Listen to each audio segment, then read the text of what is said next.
Karena kan ada beberapa yang bilang bahwa oh ya sudahlah kita terima aja pengakuan itu, tapi ada juga yang harus ada minta maaf dan harus dikembalikan hak-haknya. Karena bukan kita yang harus meminta, karena itu kan hak yang dicabut, bukan kita yang harus minta-minta belas kasihan. Terus bukan harusnya dikasih kesempatan yang bisa pulang ke Indonesia tanpa bebas visa itu loh. Nah, betul. Itu harus mereka yang mengembalikan, maksud saya itu mengembalikan. Bukan kita yang meminta. Bukan kita yang meminta, bukan kita minta, karena itu memang punya kita kan, itu sebetulnya itu kan punya kita yang harus dikembalikan lagi secara norma-norma itu aturan sebetulnya harusnya begitu. Nah, seandainya Om, oke, Pak Wido, Anda sudah termasuk korban pelanggaran hak asasi manusia, kita akan memberikan hak Anda untuk kembali menjadi warga negara Indonesia dan silakan Anda pulang bebas kapan aja atau mungkin tinggal untuk menikmati masa tua. Om pilih yang gimana? Karena saya itu hidup di Indonesia itu baru 20 tahun ya. Sedangkan saya di sini sudah hampir 60 tahun ya. Jadi sebetulnya saya sudah terlalu lama di sini. Jangan-jangan wajah performanya aja Indonesia, tapi pikiran, hati, sama jiwanya udah Jerman banget kayaknya. Iya. Kalau saya kembali ke Indonesia lagi, saya mesti adaptasi lagi, Mbak. Adaptasi itu juga nggak gampang, ya. Dan orang mau hidup berapa tahun lagi, Pak? Saya udah hampir 80 ya. Adaptasi bikin problem yang macam-macam. Saya sudah hidup tenang di sini, sudah menemukan kampung halaman baru. Kalau saya ditanya itu kampungnya di sini saya sudah. Saya dilahirkan di Indonesia. Tapi orang Jerman. Ya, bukan orang Jerman, kampung halaman. Kampung halamannya Jerman, tapi lahirnya di Indonesia. Numpang lahir. Numpang lahir di Indonesia. Sudah dapat kampung halaman di sini. Jadi kalau saya bilang dari Indonesia misalnya kalau besok saya pulang, maksud saya pulang ke sini. Oke. Ya, di sana nengok. Ya, di sana sebagai nengok. turis dalam tanda kutip. Ya. Di sini emang beneran kampung halaman. Di sana nengok waktu masa kecil saya dulu, saudara-saudara itu tengok. Gimana waktu nengok ke sana? Banyak yang berubah dengan Indonesia? Ya, banyak yang berubah, terutama inilah populasinya ya. Karena bayangan saya itu kan populasi banyak, itu sampah banyak, Pak. Itu dia. Jadi untuk hari depannya itu sangat pesimis sekali untuk sayanya itu. Apalagi populasi banyak itu kan untuk ngurusnya itu kan juga lebih susah, Mbak ya. Dengan standar hidup Jerman.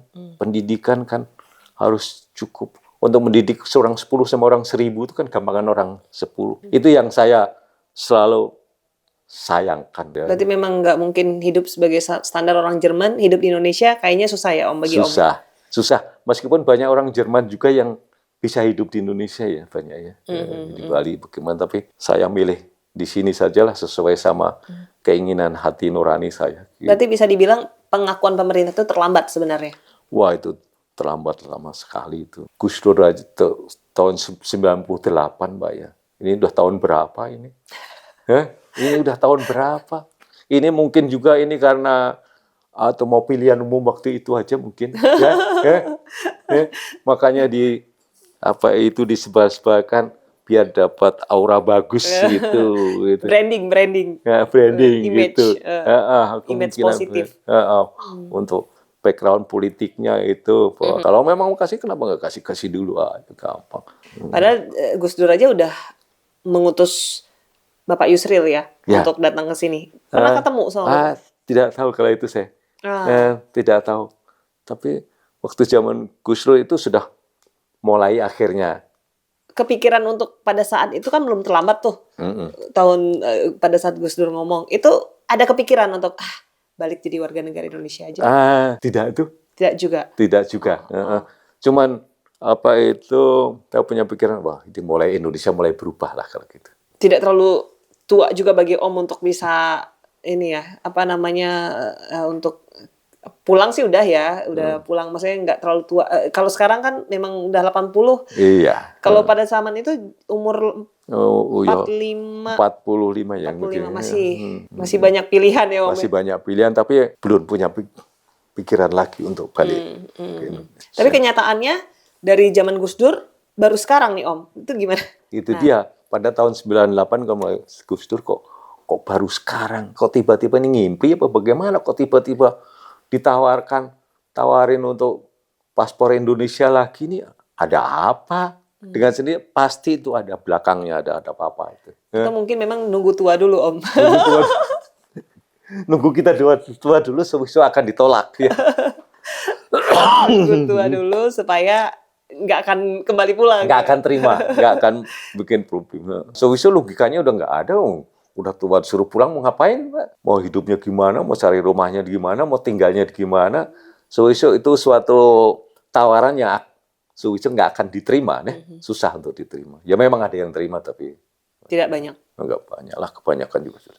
Atau ada juga yang nggak pengen kembali ke kampung halaman untuk menikmati masa tua dan kemudian dikebumikan di tanah kelahiran. Enggak lah, untuk menikmati kan malah sebetulnya nggak bisa karena masih berjuang lagi untuk adaptasi. Iya. Kalau untuk dikebumikan di mana aja kan nggak soal, Mak. Iya. Dikebumikan di mana aja. Kalau udah meninggal juga nggak tahu. Jadi bukan tema buat saya itu. Bukan.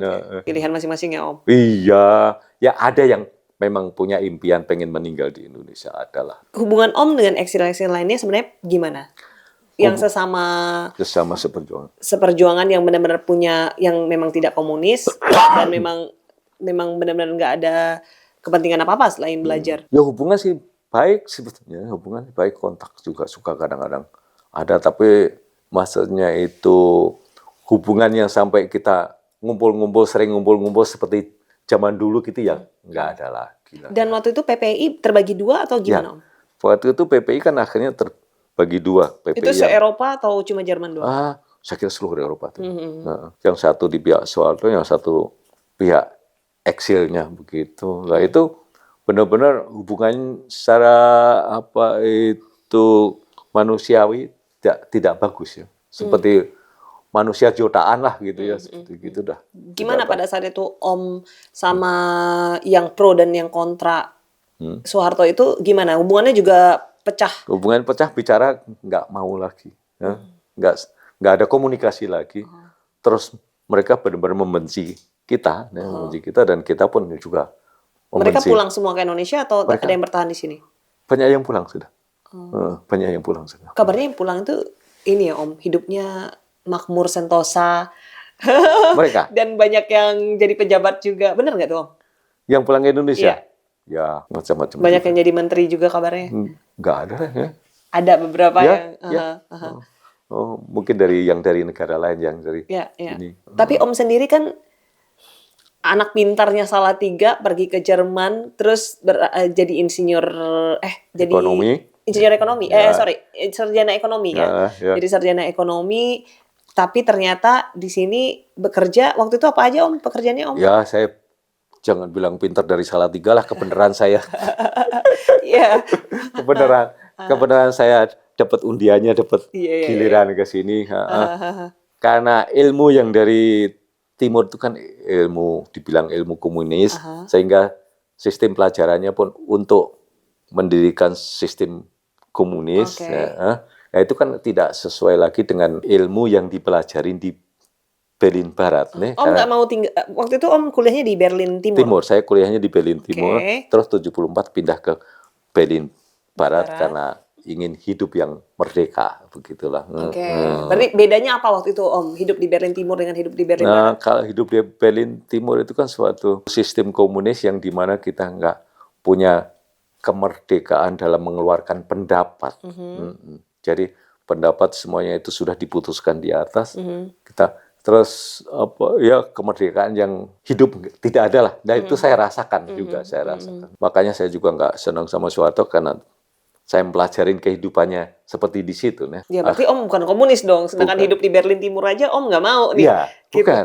Nah, cuman kebenaran karena saya dikirim ke Timur, terus saya nggak setuju sama pemerintahan Soeharto, saya dicap komunis sama pemerintahan Soeharto. Waktu itu ngecapnya kan cuma satu aja, komunis atau Soeharto.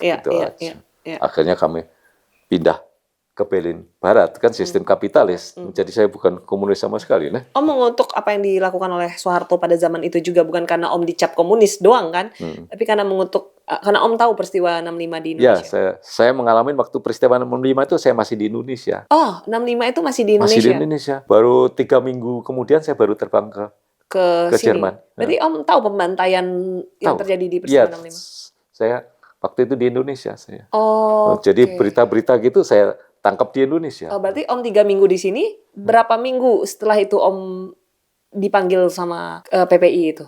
Oh, itu sesudah 1 tahun kira-kira di sini.